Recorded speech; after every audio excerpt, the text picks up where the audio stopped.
முஸ்லீமான நம்ம ஒவ்வொருத்தரும் தினமும் கடமையாக ஓத வேண்டிய குர்ஆனில் உள்ள அத்தியாயங்கள்லாம் என்ன அப்படிங்கிறத தெரிஞ்சுக்கலாமா?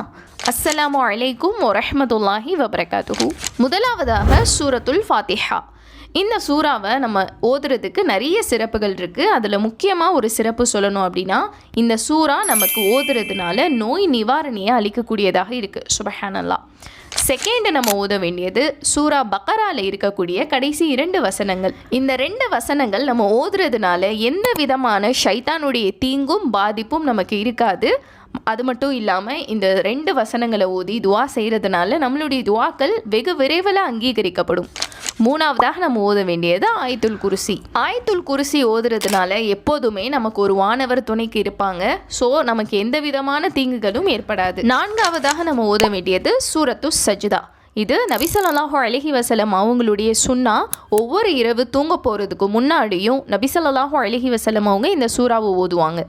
ஐந்தாவது சூரத்துல் முல்க். ஒவ்வொரு இரவு இந்த சூறாவை நம்ம ஓதுறதுனால கபருடைய வேதனையில் இருந்து நம்ம பாதுகாக்கப்படுவோம்.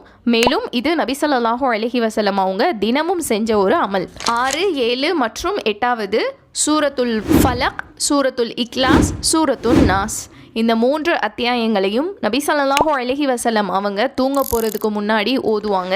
இந்த அத்தியாயங்கள் ஓதுறதுனால ஷைத்தானுடைய தீங்கு, பொறாமைக்காரனுடைய தீங்கு, சூனியம் செய்வதுடைய தீங்குன்னு மனிதன் மற்றும் ஷைத்தான் ஏற்படுத்தக்கூடிய தீங்குகளில் இருந்து நம்ம பாதுகாப்பு பெற முடியும். இந்த அத்தியாயங்கள் எல்லாத்தையுமே நீங்களும் தினமும் விடாமல் ஓதி உங்களுடைய ஃப்ரெண்ட்ஸ் அண்ட் ஃபேமிலியையும் ஓத சொல்லுங்கள்.